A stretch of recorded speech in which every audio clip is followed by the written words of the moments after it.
Manakah yang lebih menguntungkan antara Shutterstock, Dreamtime, Getty Images, IM, apalagi 500 pixel? Aduh, banyak deh platformnya. Mana yang lebih menguntungkan sehingga membuat teman-teman bisa kaya segera, sesegera mungkin, instan? Mana yang lebih menguntungkan?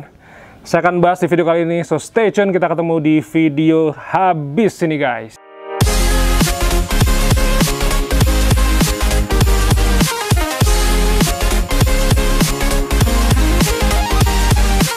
Selamat pagi, siang, sore, malam teman-teman semua. Nama saya Bima Aditya. Terima kasih sudah datang ke channel YouTube saya. Matur nuwun sekali sudah mengapresiasi apa yang saya lakukan di YouTube ini tentang dunia fotografi. Jadi kemarin ada satu pertanyaan bagus dari salah satu teman yang subscribe, nggak tahu subscribe atau enggak, pokoknya dia komentar ya. Intinya, Mas, mana yang lebih menguntungkan antara Shutterstock dan platform lain? Saya baru mau masuk nih di dunia microstock, dia bilang gitu. Oke, saya bilang begini, bahwa Mas, mindsetnya itu adalah bukan yang paling menguntungkan yang mana. Mindsetnya itu adalah bagaimana kita menciptakan sebuah kekayaan yang makin lama makin besar untuk 10-20 tahun ke depan. Jadi, kemudian dia ngomong lagi, bla bla bla bla, saya nggak begitu mengikuti ya. Cuman artinya, ini sebuah pertanyaan menarik, karena saya tahu pasti di kepala teman-teman kepengennya adalah sebuah kekayaan instan, kepengennya adalah sebuah keberhasilan yang instan. Memang juga ada yang komentar bahwa yang instan-instan nggak mungkin bisa gitu. Ya, saya sendiri sebenarnya nggak paham ya seberapa butuh teman-teman dengan uang gitu. Saya pribadi jujur, saya butuh uang. Cuman seberapa buru-buru kita harus menghasilkan uang saat ini, itu yang saya tidak tahu. Karena masing-masing kita pasti punya kebutuhan, tantangan, request, tuntutan yang berbeda-beda ya. Cuman yang mau saya garis bawahi di sini adalah jika teman-teman mencari sebuah kekayaan instan atau mana yang lebih menguntungkan, saya jujur nggak bisa jawab. Karena saya sudah upload di video sebelumnya ya, bahwa saya hanya main di Shutterstock. Mungkin Mas Fajrul, Mas Herwin Bahar bisa lebih memahami hal ini. Kalau teman-teman tanya mana yang lebih menguntungkan, saya pikir Mas Herwin dan Mas Fajrul bisa lebih menjawab pertanyaan ini. Tapi seandainya saya bisa bilang kepada teman-teman semua bahwa yang namanya bisnis itu fokusnya adalah di konsisten dan komitmen ya. Jadi kalau teman-teman hanya fokus kepada keuntungan semata, saya khawatir nanti teman-teman apalagi yang baru berkecimpung masuk ke microstock atau bahkan baru kemarin sore dengar kata-kata microstock, kemudian masuk ke Shutterstock nanti ditolak, teman-teman nyerah. Nanti masuk ke IM udah 120 foto kayak saya dulu nyerah. Saya jujur di IM menyerah loh, karena itu saya nggak masuk ke IM. Getty Image misalnya, saya 3 kali masuk ke Getty Image. Saya bilang ke Mas Fajrul, Mas, aku ngiri loh, aku nggak bisa masuk ke Getty. Terus nanti teman-teman masuk di Getty baru daftar 3 kali ketolak, nyerah, kayak saya juga nyerah gitu. Akhirnya kalau teman-teman menemui sebuah masalah, yang saya khawatirkan ketika teman-teman mencari keuntungan cepat atau keuntungan mana yang lebih besar, itu nanti ditolak terus teman-teman menyerah. Nah, itu yang saya khawatirkan. Karena itu, kalau di buku jualan foto dengan Shutterstock, sebenarnya saya tuh bilang bahwa sebisa mungkin foto-foto receh, foto-foto sampah, foto-foto yang tidak tahu keberadaannya untuk apa, itu sebaiknya dijual aja. Nggak peduli teman-teman pakai mirrorless, pakai handphone murahan, pakai DSLR, pakai pocket, apapun, pokoknya yang sekiranya fotonya itu foto-foto iseng nggak jelas atau foto-foto sambil mengerjakan aktivitas utama teman-teman, sudah dijual aja. Karena ya daripada cuma ngendon jadi file sampah ya. Karena itu sebenarnya mau pakai Pons 5, mau pakai 500 pixel, mau pakai Dreamtime, mau pakai Adobe, mau pakai Getty dan lain sebagainya, nggak masalah sih. Saran saya ya, kalau teman-teman mau mengikuti jejak Mas Fajrul dan Mas Herwin Bahar, monggo. Dan saran saya, coba aja semuanya. Coba aja semuanya itu artinya semua platform itu dicoba, mana yang lebih menguntungkan. Karena satu foto bisa dijual di banyak platform.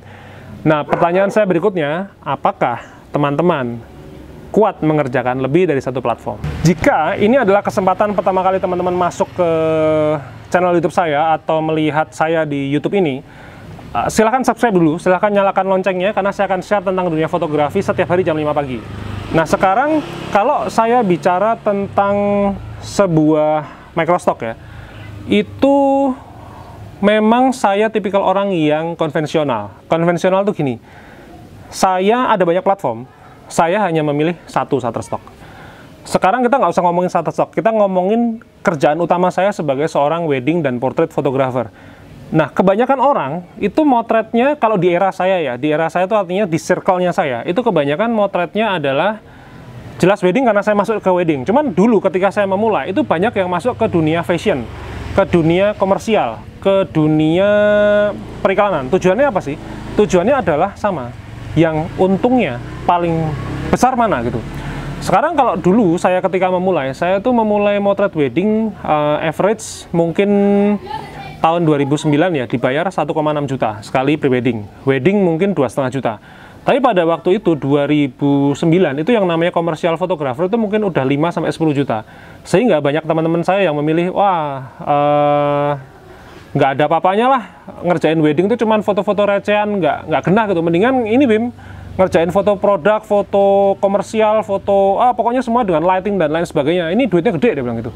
Cuman abis itu yang saya tahu ya, orang yang ngomong hal tersebut itu sekarang udah nggak jadi fotografer lagi.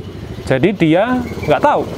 Ada yang malah beralih profesi lah.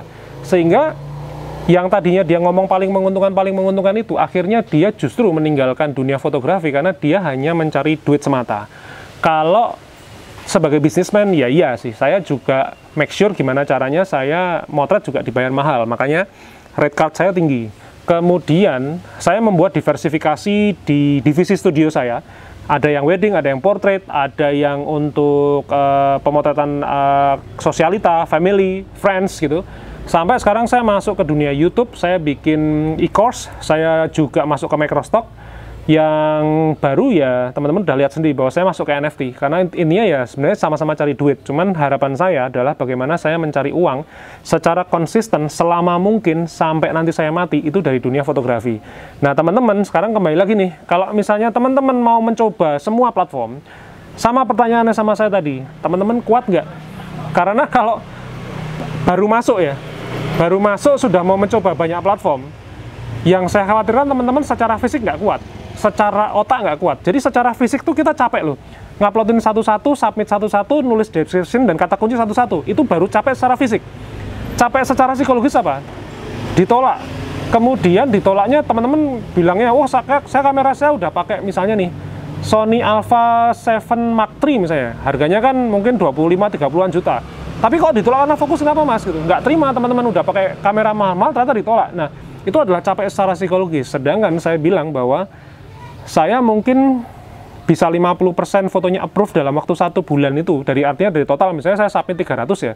300 bisa di approve 150 aja udah alhamdulillah. Cuman kalau saya di approve di bawah itu ya sudah rangkaian perjalanan. Makanya itu tadi pertanyaan saya, apakah teman-teman kuat ketika mau mencoba banyak platform? Di mana untuk membuktikan mana platform yang paling menguntungkan, itu caranya ya, satu tanya Mas Fajrul atau tanya Mas Herwin Bahar. Tapi kalau misalnya teman-teman tidak punya akses tanya kepada beliau, solusi yang kedua dan yang terakhir adalah mencoba semua platformnya masing-masing. Di mana pertanyaannya sama, kuat nggak? Jadi mudah-mudahan video ini kali ini membantu teman-teman buat yang masih menanyakan mana yang lebih menguntungkan. Kalau di bidang Shutterstock, kalau teman-teman kepengen belajar lebih lanjut, subscribe di channel YouTube ini, kemudian nyalain loncengnya, dan masuk ke playlist namanya Berbulu Dolar di Shutterstock. Itu semua saya jabarin. Saya punya 130 video lebih hanya khusus untuk membahas Shutterstock. Jadi insya Allah ini channel YouTube ini kalau cari tentang Shutterstock khususnya fotografi ini insya Allah detail. Cuman kalau teman-teman malas baca dari video 1 sampai video ke 130 atau 150-an nanti, ada ebook namanya Jualan Foto dengan Shutterstock, dan Shutterstock yang bisa di-download di bawah, itu nanti pakai PayPal atau pakai credit card. Tapi kalau teman-teman nggak punya ya email saya, nanti email ke studio, nanti dibantu sama tim studio, atau nanti saya juga japri sendiri juga bisa. Nanti ya kalau pakai PayPal bisa, kartu kredit juga bisa, langsung otomatis masuk ya e-booknya. Cuma kalau memang nggak punya kedua hal itu ya bisa transfer antar bank, nanti dibantu sama tim studio. Begitu teman-teman, terima kasih sekali. Mudah-mudahan ini menjawab mana platform yang paling menguntungkan di dunia microstock ya. Semoga menginspirasi, semoga bisa menjawab pertanyaan teman-teman tentang mana yang lebih cuan. So stay tune, kita ketemu di video berikutnya.